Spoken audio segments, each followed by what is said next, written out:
My name is Margot, and just last year, I proudly updated my status to Mrs., slipping a gleaming wedding band onto my finger, a symbol of my new life alongside my collection of hard-earned courtroom victories. As a lawyer, I thrive in the high-stakes arena of slinging arguments before a judge, where every word is a weapon and every gesture a strategy. That's my zone, my sanctuary. But I never imagined I'd need to craft a defense strategy for something as seemingly innocuous as family dinners. Let me paint the picture for you. My husband, Tom, is a devoted mama's boy, and I understand why. His mother, Mrs. Walters, is the undisputed queen bee of their family hive.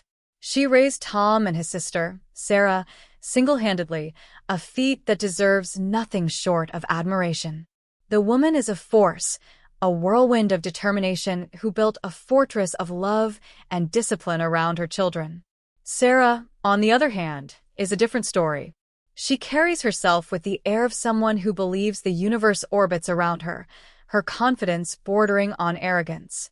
I'll never forget the first time I stepped into their family home, Tom's arm draped around my shoulders as if presenting a prize trophy to an audience of skeptics. Their living room felt like a shrine to the Walters legacy.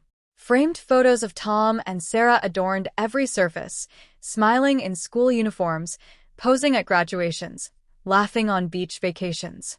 The cozy warmth of the space was undeniable, but it also felt like stepping onto a meticulously curated movie set, one where the Walters family had been playing their roles for years, and I was the unexpected guest star, unprepared for my lines. Mrs. Walters greeted me with a tight-lipped smile, the kind that barely concealed her scrutiny, as if she were inspecting a questionable piece of produce at the market. She wore a floral dress that screamed matriarchal authority, its vibrant patterns practically shouting her dominance. "Margot, dear," she said, her voice smooth but edged with calculation, "Tom's told us so much about you." Her eyes scanned me, sizing me up like a car she wasn't entirely convinced she wanted to buy. I plastered on my best courtroom smile, the one I reserve for tough judges. "I've been looking forward to meeting the famous Mrs. Walters," I replied, my tone warm but measured. "Tom's done nothing but sing your praises." I hoped to thaw the frost in the air, to bridge the gap between us. Sarah, perched nearby, watched me like a hawk, her gaze sharp and unrelenting. "Tell us, Margot," she chimed in, her voice dripping with faux curiosity. "How's the lawyer life? I picture you in court like on TV, making bank. So, how much do you actually make?" The question hit me like a rogue gavel. Who asks something so brazen within minutes of meeting? I nearly choked on my own breath but recovered with a laugh, the kind that buys you a second to think. "Oh, trade secret and all that," I shot back, keeping my tone light but firm, not missing a beat. Mrs. Walters picked up the baton in their relay race of interrogation. "But surely you can give us a ballpark figure," she pressed, her voice syrupy with insistence. "For family." Tom shot me a glance, his eyes pleading, "Please don't be mad." I kept my cool, channeling the poise I'd honed in courtrooms. "If I had $1 for every time someone asked me that," I parried, topping it off with what I hoped was a disarming smile, "I'd have enough to change the subject." Mrs. Walters snorted, a sharp, dismissive sound that felt like a slap. "Well, it's no secret what a teacher earns, right, Tom?" she said, turning to her son. "Mom." Tom sighed, his voice heavy with exasperation. "Let's not do this now." Right, she replied, waving her hand as if dismissing a servant. "Anyway, you'll be like family now. Sharing is caring, and all that." I slid a look at Tom, whose face screamed help me. In that moment, I realized I wasn't just marrying Tom.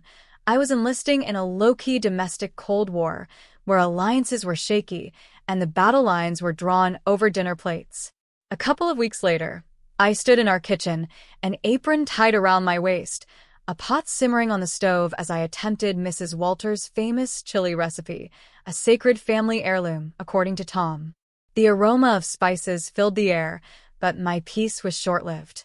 Mrs. Walters and Sarah had a habit of dropping by unannounced, treating our home like an extension of their own. Mrs. Walters hovered over the pot, inspecting the ladle as if it might carry a contagion. Your chili needs more heat, she declared, her tone clipped. And less salt. Watch your husband's blood pressure. Got it, I replied, forcing a smile while inwardly rolling my eyes so hard I could practically see my brain. Sarah, lounging on a stool like the Queen of Sheba, chimed in. You see this spot, Margot, she said, pointing to an invisible speck on the counter. Cleanliness is next to godliness, isn't it, Mom?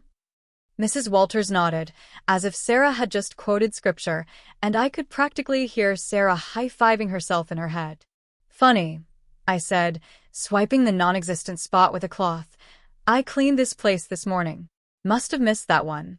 Tom, oblivious in the next room, was likely engrossed in a video game or memorizing sports stats. I knew it was time to fill him in on these home invasions. Poking my head into the living room, where he slouched on the couch, I didn't mince words. Hey, you got a sec? I asked. Tom flicked his eyes up, just for a moment, as if afraid to miss a crucial play. What's up, babe? Your mom and Sarah, I said, my voice low but urgent. They come in, take over, nitpick everything I do. It's like they're looking for things to complain about. The words tumbled out, a mix of frustration and exasperation. Tom scratched his head, his expression sheepish. They mean well, Margot. You know how they are. I'll talk to them. They'll chill out. Back in the kitchen, it felt like stepping into the final round of a cooking show where I was the only contestant, and the judges were out for blood. So, Margot, when's dinner? Sarah asked, glancing at me as if I were the hired help. Tom must be starving. Whenever the chili decides it's ready, I replied, keeping my voice light, a tightrope walk between politeness and defiance. Dinner hit the table, and I scanned their faces for reactions. Mrs. Walters stirred her bowl, inspecting every bean as if it held the secrets of the universe. Bit different from how I make it, she said finally, her tone a coded nice try, but you're no match for me. Tom, bless his heart, dove in with enthusiasm. Babe, this is awesome, he said, grinning. Right, Mom? Sarah muttered something noncommittal, and Mrs. Walters shrugged, her gesture as dismissive as a food critic unimpressed by a rookie chef. After they left, Tom, patting his belly, declared it all good. But as the door closed behind them, I felt small, like I was losing at a game I hadn't signed up to play. The next time they dropped by, it was the same old tune, as if Tom's promised talk had evaporated into thin air. I'd hoped a few words from him might shift the tide, but I was dreaming. Still, I pressed him to address the boundary issue with his mother.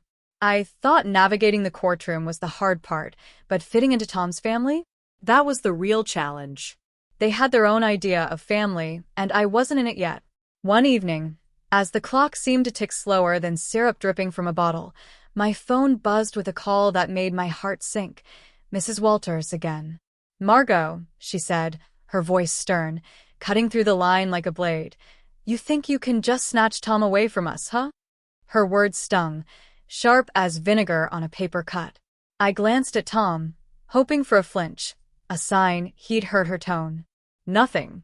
He was glued to the TV, a statue with a heartbeat. Mrs. Walters, it's not like that, I said, my voice squeezed thin with restraint. We're just trying to set up some boundaries. Boundaries? She fumed, the word dripping with disdain. That's just a fancy way of shutting us out. You can't do that to us, to me. He's my son. I blinked back frustration, my eyes darting to Tom, who remained silent, his spine seemingly shrunk in the wash. Listen, I tried, keeping the edge out of my voice. It's normal for married couples to want their own space. Space? She snapped, her voice a buzzsaw carving through my patience. He's never needed space before you came along. Each word was a chisel, chipping away at my resolve.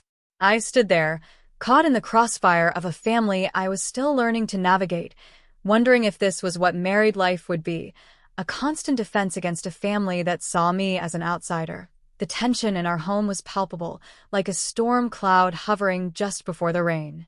My patience was wearing thin, stretched to its limits by Mrs. Walters' accusatory phone call. That's when Tom finally decided to pipe up, but not in the way I'd hoped. Mom, is everything okay? He said, his voice weak, like wet cardboard sagging under pressure. Margot's not, she's not being unreasonable, I guess. His words lacked conviction, and I could feel the ground shifting beneath me. Mrs. Walters seized the moment, her tone dripping with wounded indignation. Tom, I just can't believe this. First, Sarah tells me Margot's making a fuss over our visits, and now this? Her voice was a masterclass in manipulation, each syllable tugging at Tom's loyalty. He turned to me, eyebrows raised, as if I were the one stirring trouble. Sarah said that? He asked, his gaze pinning me like I'd betrayed some unspoken family code. Yeah, she did, Mrs. Walters pressed, sensing her advantage. And I think she's right. Family is family, Tom. You can't just turn your back on us. I watched my husband, the man I loved, deflate like a party balloon 2 days past the celebration. His shoulders slumped, his resolve crumbling under his mother's words. The call ended with vague promises of a family meeting, but it felt more like a summit to negotiate the terms of my surrender. After the call, Tom sank back into the couch, resuming his championship in channel surfing as if nothing had happened. Mrs. Walters continued her drive-by visits, each one a masterclass in thinly veiled jabs, her critiques slicing through the air like a well-aimed dart. Sarah, meanwhile, played puppet master, bending Tom's ear whenever she pleased. When word reached me that Sarah was spreading rumors about me all over town, calling me bossy, painting me as the villain in her family saga, my blood boiled. For a fleeting moment, anger threatened to consume me, but I refused to let it take the wheel. I knew I had to handle this strategically, like a case in court. So, I waited for the right moment to confront her. That moment came sooner than I expected, on a crisp Saturday morning at the local market. Sarah was there, filling her basket with groceries, oblivious to my presence. I approached her, steady and strong, my resolve as firm as the polished courtroom floors I'd walked countless times. Sarah, I said, my voice cutting through the hum of the market. She looked up, her eyes narrowing before rolling in that signature dismissive way. What do you want, Margot? We need to talk, I replied, keeping my tone even. It's about the stories you've been spreading. She snorted, a smirk curling across her face like a cat toying with its prey. Stories? I don't know what you're talking about. The rumors, Sarah, I said, unflinching. About me being bossy, this and that. Cut it out. She laughed, tossing an apple up and down in her hand with casual arrogance. And what are you going to do if I don't? You think you can boss me around? I held my ground, channeling the calm I'd perfected in front of hostile judges. Listen, spreading lies isn't just mean, it's slander. And I won't stand for it. Sarah's laugh grew louder, echoing through the aisle. You're going to sue me? Get real, Margot.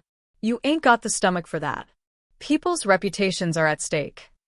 I'm serious, Sarah, I said, my voice low but firm. Keep it up and yes, I will take legal action if I need to. Her arrogance was palpable, radiating off her as she leaned in close, her face inches from mine, a challenge plain in her expression. Bring it on, Margot, she taunted. Do your worst. With that, she spun on her heel, nearly knocking over a display of canned beans, her laughter trailing behind her like a mocking echo. I walked home slower than usual, my mind turning over every word, every glance, weighing my next move in this tangled family chess game. Later that day, when Tom returned from wherever he'd been, I told him what had happened. He was in the middle of taking off his boots, one off, the other still on, when he froze. You did what now? He asked, his voice tinged with disbelief. I told Sarah off, I said, standing tall. I threaten legal action if she doesn't stop spreading rumors. His face went red, then white, like a traffic light stuck on panic. You couldn't just let it go? Why'd you have to stir the pot, Margot? I straightened, my hands on my hips. Because it's not right, Tom. I won't be walked over. Not by her. Not by anyone. The silence that followed was heavy, both of us lost in our thoughts. It was clear this was more than a family squabble. It was a line drawn in the sand, and I had to stand my ground. Tom just stood there, his lost puppy look becoming a permanent fixture on his face. I tossed myself onto the couch, fuming. The gossip might quiet down for now, but Sarah was like a weed, always sprouting back up. There was no telling when she'd start yapping again, and Tom? I wasn't sure he'd ever find the courage to stand up to his family. The whole mess had me weighing my options, like a pros and cons list scribbled in my head. I'd signed up for a life with Tom, not a daily soap opera with his family.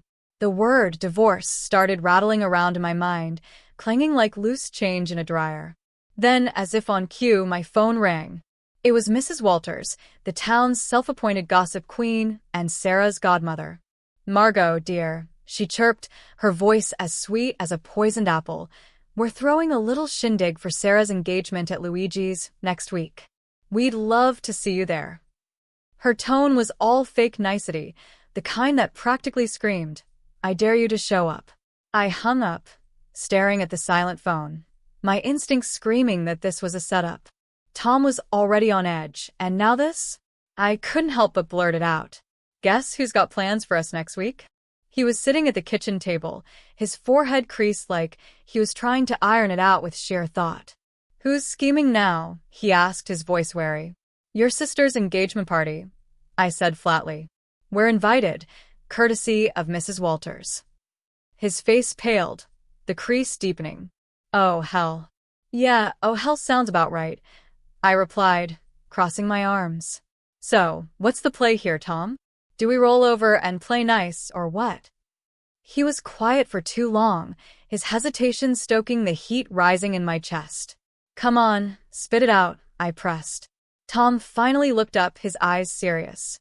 "Margot, it's family. I think we should go." I leaned in, my hands flat on the table, my voice steady but sharp. "And let Sarah have a field day? I'm not their punching bag, Tom." He threw his hands up, a little too dramatic for my taste. "What do you want me to say?" "That's my sister, Margot." "And I'm your wife," I shot back, the word divorce teetering on the tip of my tongue. I bit it back hard. Or does that not count for much these days? Tom ran a hand through his hair, making it stand up like he'd been shocked. "Of course it counts. Look, I'm stuck between a rock and a hard place here." I was a heartbeat away from losing my cool. "Well, guess what, sweetheart? So am I." I married you, not your family's constant need to undermine me." Tom stood, walked over, and took my hands. They felt like rough sandpaper, all work and worry. "Margot, I love you. I do. And I hate that it's come to this. Let's not go to the party. You and me, we're a team, right?" His words struck me like a lifeline, the first time in a long while he'd chosen me over them without flinching. It felt like stumbling upon an oasis in a desert of conflict. That night, the thought of divorce quietly tucked itself away, not gone, but dormant, like a dog with one eye half open. It was enough for me to catch my breath, to believe we might find solid ground again. When we arrived at Luigi's, the place was alive, the walls pulsing with loud laughter and the clinking of glasses. The air was thick with celebration, but beneath it, I sensed the undercurrent of a challenge. Sarah's engagement party was no simple gathering. It was a stage, and I was determined not to play the role of the outsider any longer. The atmosphere at Luigi's was electric, the air thick with raucous laughter and the clinking of glasses, but beneath the festive veneer, tension simmered like a pot about to boil over. I spotted Mrs. Walters immediately, presiding over the largest table like a queen bee, her posture radiating an "I rule the world" aura. Sarah, Tom's sister, was all grandeur, glowing as if she'd won the lottery, her engagement ring catching the light with every animated gesture. Her fiancé, Mark, stood beside her, a deer-in-the-headlights type, his smile strained as he tried to keep up with the whirlwind of her energy. His parents were there too, stiff and awkward, looking like they'd wandered into the wrong movie theater, their discomfort palpable in the crowded room. Mrs. Walters' eyes locked onto me the moment Tom and I stepped through the door. "Margot," she said, her voice syrupy sweet, addressing me like a 5-year-old who'd forgotten her manners, "you'll be taking care of the bill tonight, right? To show you're one of us." I nearly spit out my drink, the words hitting me like a sucker punch. What? Why me?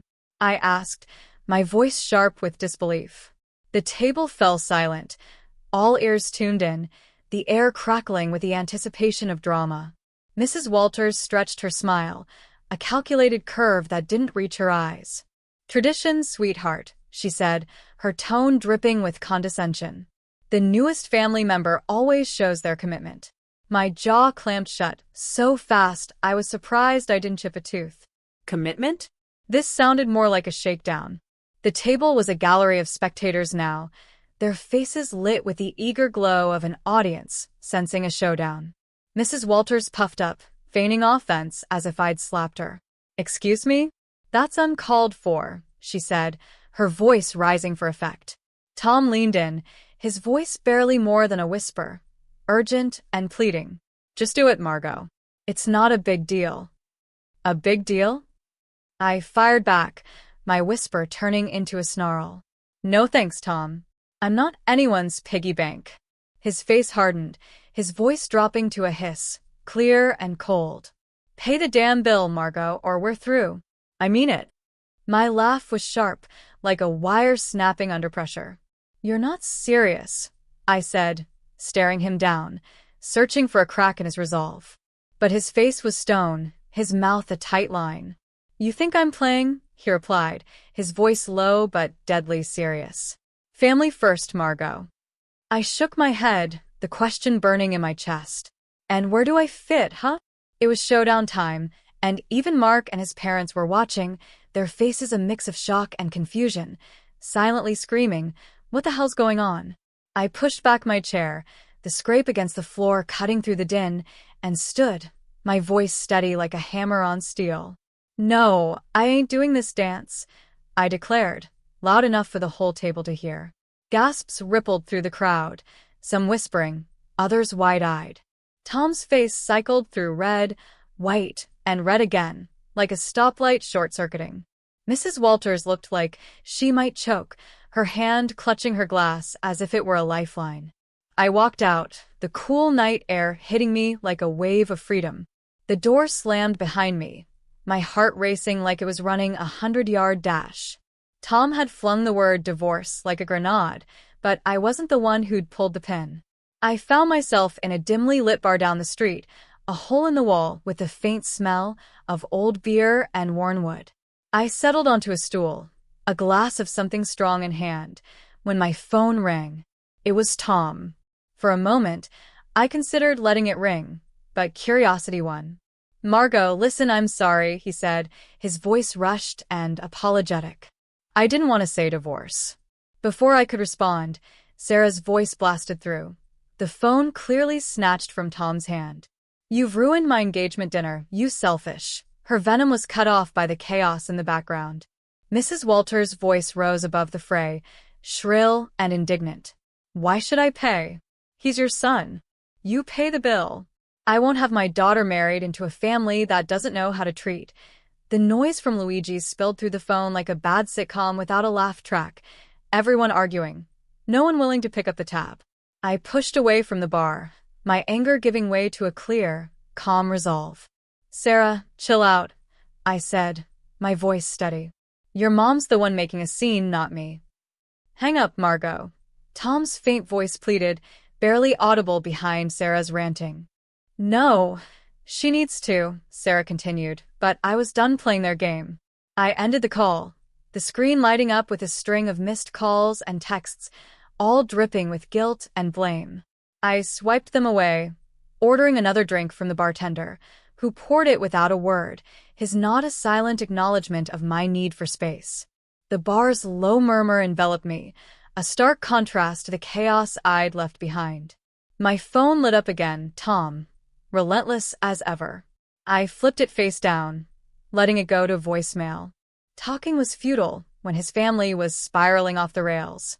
A few drinks later, the bar's door creaked open, letting in a chilly gust of evening air.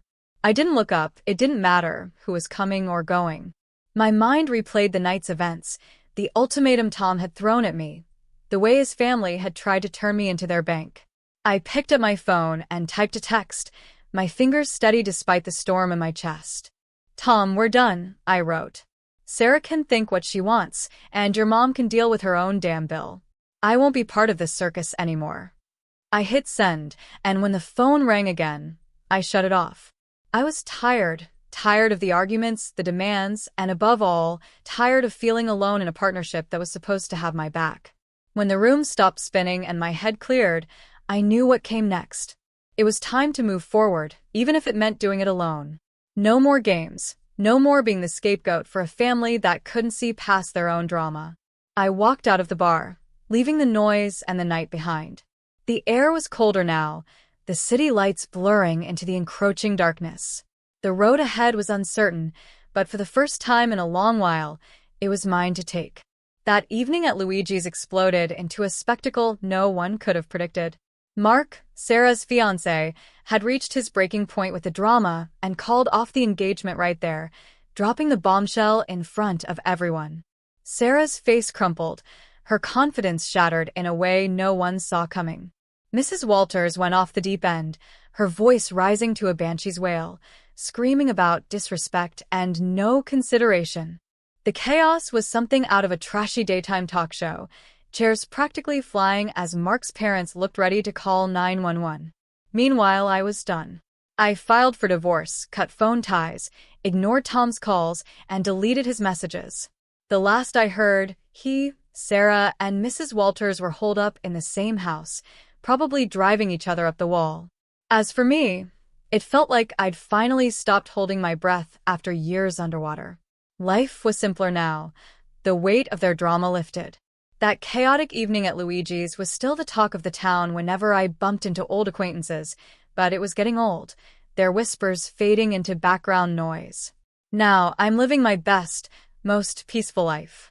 I'm at my usual spot in the cafe down the street from my new place, where the coffee is strong and the barista doesn't ask too many questions. "The usual?" he asks, giving me a nod, as if checking if the sky's still up. "Yep," I reply, settling into the familiar rhythm of my days. No meddling in-laws, no guilt trips, no obligations. Work is a breeze when it's just work, and my free time is mine to savor.